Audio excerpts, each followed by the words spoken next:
Good morning students, कैसे हो? Last we are discuss about unit first see in which we can find out the electric field intensity at different point.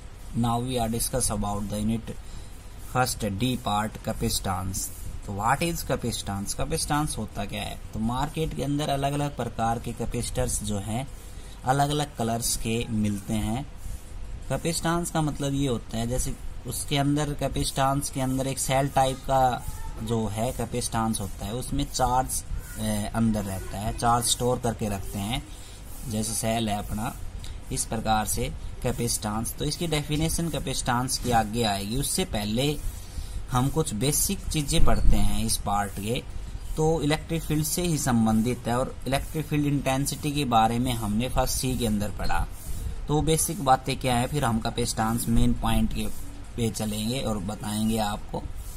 तो behaviour of conductor with electric field, conductor का electric field के साथ किस प्रकार संबंध है। इसका मतलब ये है कि कंडक्टर जिसमें इलेक्ट्रिसिटी आसानी से पास हो जाती है, इलेक्ट्रिक फील्ड क्या होता है, एक चार्ज की वजह से, स्टैटिक चार्ज की वजह से इलेक्ट्रिक फील्ड क्रिएट होती है। तो इलेक्ट्रोस्टैटिक्स हम पढ़ रहे हैं फर्स्ट यूनिट, तो स्टैटिक चार्ज की वजह से क्या इलेक्ट्रिक फील्ड जो है वो क्रिएट होती है, तो वही चीज पढ़ेंगे। तो फर्स्ट पॉइंट जो है बेसिक में, electric field inside the conductor zero, ये बात हमें प्रूव करके दिखानी है। Electric field inside the conductor, conductor के अंदर इलेक्ट्रिक फील्ड की वैल्यू क्या रहती है, जीरो।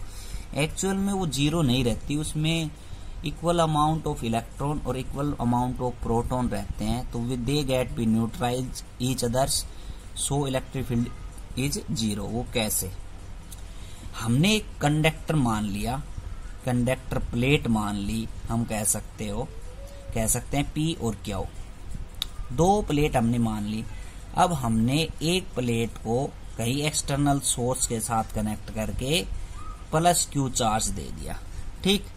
प्लस क्यू चार्ज देंगे तो इंडक्शन इफेक्ट हमने पढ़ा था फर्स्ट ए पार्ट के अंदर कि बिना फिजिकल कांटेक्ट के अंदर एक बॉडी दूसरी चार्ज बॉडी के संपर्क में आएगी, अनचार्ज्ड बॉडी, तो इंडक्शन इफेक्ट की वजह से, बिना कांटेक्ट की वजह से उसके अंदर अपोजिट चार्ज क्रिएट हो जाता है, उसको इंडक्शन इफेक्ट कहते हैं। तो जैसे मैंने प्लस क्यू चार्ज दिया तो इंडक्शन इफेक्ट की वजह से यहाँ पे माइनस चार्ज आ गया और दूसरी साइड प्लस चार्ज आ गया और बाहर की साइड क्या आ गया, माइनस चार्ज। अब दो प्लेट हमने मान ली, उस प्लेट के अंदर हमने कोई भी यहां से दो प्लेट है, दो प्लेट के अंदर कंडक्टर को फिट किया गया है। जैसे दो कंडक्टर प्लेट है, उसके अंदर एक कंडक्टर फिट कर दिया ए बी सी डी।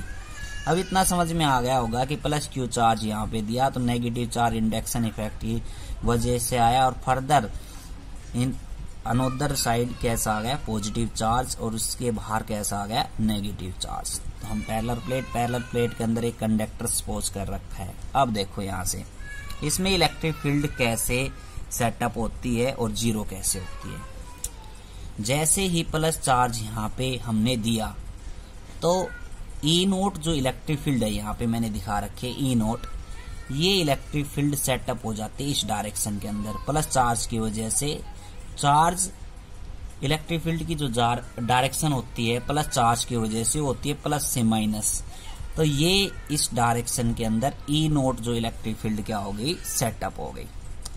अब ई नोट इलेक्ट्रिक फील्ड सेटअप हुई तो इस प्लस चार्ज की वजह से equal and opposite E P, equal and opposite क्या हो गई, ई पी, इस डायरेक्शन के अंदर इलेक्ट्रिक फील्ड सेटअप हो गई, इक्वल एंड अपोजिट। धीरे धीरे प्लस चार्ज की वजह से इलेक्ट्रिक फील्ड बनना स्टार्ट हो गई, तो इक्वल एंड अपोजिट हो गई, पर धीरे धीरे इसके बराबर हो गई। तो बराबर हो गई, इससे ज्यादा नहीं हो सकती, क्योंकि प्लस इतने ही सेम अमाउंट में प्लस चार्ज इधर है और इसमें ही सेम अमाउंट में प्लस चार्ज इधर है।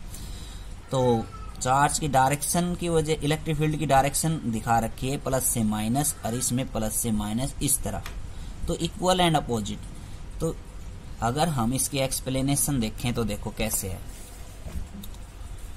तो equal and opposite electric field setup हो गई, तो ई नोट में से पी हम माइनस कर देंगे तो टोटल इलेक्ट्रिक फील्ड क्या हो जाएगी, जीरो, क्योंकि ई नोट जितनी है उसमें से माइनस कर देंगे, पी उतनी है, वो कितनी आ जाए, जीरो। तो हमने ये प्रूव कर दिया electric field inside the conductor zero रहती है, ठीक है, लेकिन एक्चुअल में ऐसा होता नहीं। तो यहां से देखो explanations, let us consider a conductor ABCD are introduce in the between two plates P and Q between the same gap. हमने एक कंडक्टर मान लिया, उसमें एक दो प्लेट्स के बीच के अंदर जिसका नाम है ABCD। P give the some charge, एक साइड हमने चार्ज दिया, इंडक्शन इफेक्ट की वजह से AD of the conductor negative charge will be induce and opposite side the positive charge will induce. तो ये हमने आपको बताया इंडक्शन इफेक्ट की वजह से दोनों साइड तरफ क्या आ गया, चार्ज आ गया, प्लस और माइनस, ठीक है। तो due to the plate P, E naught be the total electric field is set up and due to the flow of free electrons EP will be electric field is set up till becomes equal and opposite to E naught. देखो E naught electric field setup हुई plus charge की वजह से, उसके equal opposite क्या हो गई, EP electric field setup हुई इस प्लस चार्ज की वजह से, आप कह सकते हो, या ये जो प्लस चार्ज है, चार्ज की वजह से E नोट हुई, और इक्वल अमाउंट में क्या है, ये इलेक्ट्रॉन्स, तो इलेक्ट्रॉन्स के अपोजिट ये क्या करेंगे, इलेक्ट्रिक फील्ड सेटअप करेंगे, या ये जो प्लस चार्ज है ये इस तरफ इलेक्ट्रिक फील्ड सेटअप करेंगे, और ये प्लस है इस तरफ इलेक्ट्रिक फील्ड सेटअप करेंगे। तो वो क्या हो जाएगी, इक्वल एंड अपोजिट।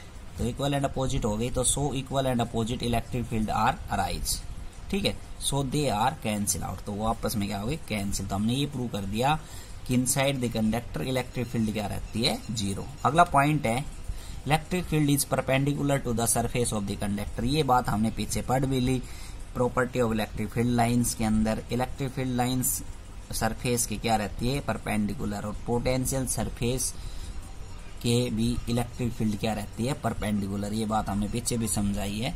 तो इसके अंदर देखो, लेट अस कंसीडर एक कंडक्टर मान लिया कोई भी, डायग्राम में अभी बताऊंगा मैं। तो E can be electric field on the conductor, E उसमें इलेक्ट्रिक फील्ड मान ली, क्यों, चार्ज की वजह से। E can be resolve to rectangle, और थीटा एंगल मान के हम E component, electric field vector quantity है तो दो कंपोनेंट के अंदर तोड़ सकते हैं, तो E sine theta E cos theta तोड़ दिया। अब इसी कंडक्टर के सरफेस के ऊपर हम कुछ अमाउंट में वर्क डन कर रहे हैं, यूनिट पॉजिटिव चार्ज को इधर उधर मूव करवाने के लिए। लेकिन पीछे हमने पढ़ रखा है क्या, it small amount of work done to move the charge, they provide current but charge at rest there is no work done. देखो इलेक्ट्रोस्टैटिक पढ़ रहे हैं, चार्ज सरफेस पे एक जगह है और एक जगह है, तो अमाउंट ऑफ वर्क डन करेंगे चार्ज को मूव करवाने के लिए, लेकिन चार्ज स्टैटिक है तो वर्क डन नहीं होगा। तो वर्क डन नहीं होगा तो वर्क डन जीरो के बराबर होगा, और वर्क डन जीरो के बराबर होगा तो एक बात हमने पढ़ रखी है क्या, देखो पहले तो इसका डायग्राम देखो आप आराम से। ये आपका क्या हो गया, वो कंडक्टर, उसके ऊपर प्लस चार्ज सरफेस के ऊपर, ये थीटा एंगल मान लिया, ये चार्ज की वजह से E electric field, E component को तोड़ दिया, E साइन थीटा परपेंडिकुलरली, और एंगल के साथ तोड़ दिया E कोस थीटा। तो वर्क डन जीरो है। इस चार्ज को प्लस चार्ज को कहीं पे भी हम मूव करवाने की कोशिश कर रहे हैं, लेकिन स्टैटिक चार्ज है तो वर्क डन जीरो होगा। और वर्क डन जीरो होगा तो क्या होगा, तो वर्क डन जीरो होगा तो वर्क डन किसके बराबर होता है, EDL कोस थीटा के बराबर होता है। EDL कोस थीटा कहां से आया, ये आपको काफी बार बता दिया। वर्क डन किसके बराबर होता है, फोर्स मल्टीप्लाई में डिस्टेंस के या डिस्प्लेसमेंट के। तो FDL को मैं लिख सकता हूँ FDL cos theta, FDL cos theta.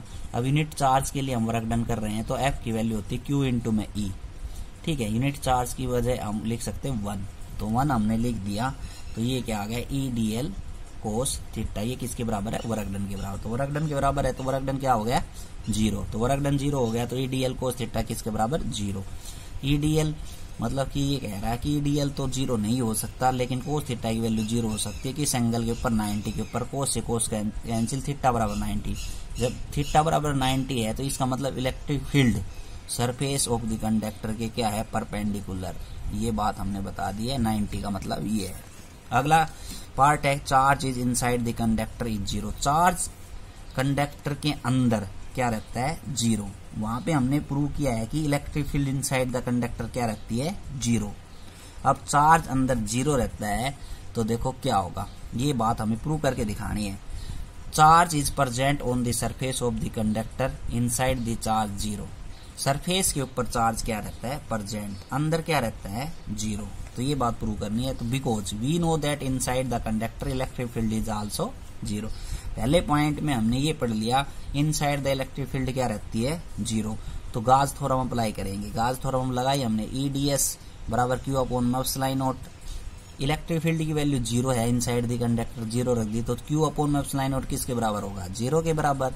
Epsilon not constant quantity, constant में चले गई जीरो, तो क्यू क्या हो गया, zero. Inside the conductor charge क्या कर दिया, prove zero.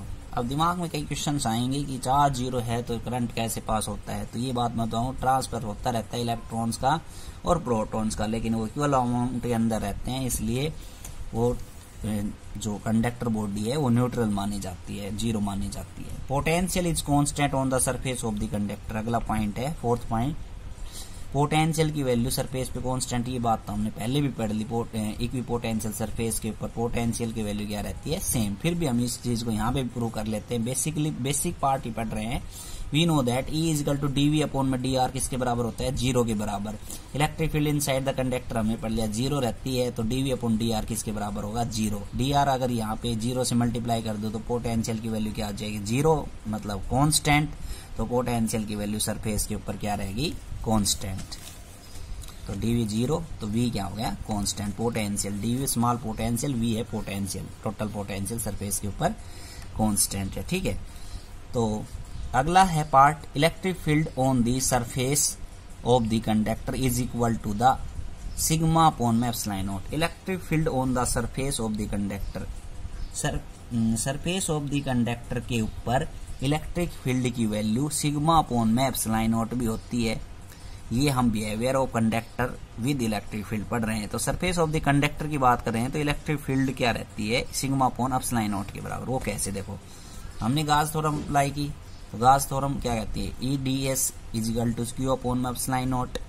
EDS is equal to जो चार्ज है वो किसके बराबर है, सिग्मा इंटू में सरफेस एरिया के बराबर। वो कैसे, सरफेस चार्ज डेंसिटी हमने पढ़ाई थी, तो सिग्मा वो क्या आती है, चार्ज अपॉन में एरिया। तो चार्ज कितना हो गया, सिग्मा इंटू में एस। तो चार्ज की जगह हमने रख दिया ई, बाहर निकाल लिया, डीएस का इंटीग्रेशन किया, एस हुआ, एस से एस कैंसिल हो गया, ई की वैल्यू आ गई सिग्मा अपॉन में एप्सिलॉन नॉट। बड़ा आसान है इलेक्ट्रिक फील्ड इंटेंसिटी। पीछे के जो टॉपिक है वो क्लियर होने चाहिए, जो भी टॉपिक नहीं आए तो मेरे से पूछ सकते हो आप। Surface charge density is different at surface of the conductor, ये 6th पॉइंट है। सरफेस चार्ज डेंसिटी अलग अलग पॉइंट पे कंडक्टर के अंदर अलग अलग होती है, ठीक है। इसका कोई प्रूफ नहीं दे रखा बुक के अंदर और हमने भी नहीं पढ़ा, फिर भी हम आपको बता देते हैं। Surface charge density, surface charge density का मतलब ये है कि मटेरियल के ऊपर, सरफेस के ऊपर डिपेंड करती है, अलग अलग मटेरियल के ऊपर अलग अलग रहती है, ठीक है। तो ये आज के लिए पॉइंट पेज नंबर 60 तक आपको करना है। कोई भी टॉपिक किसी पार्ट का सर समझ में नहीं आया, इसका मतलब क्या है, मतलब कि क्या कहना चाहते हो, कैसा भी क्वेश्चन हो, आप मेरे से पर्सनल नंबर पर डिस्कस कर सकते हो। Thank you.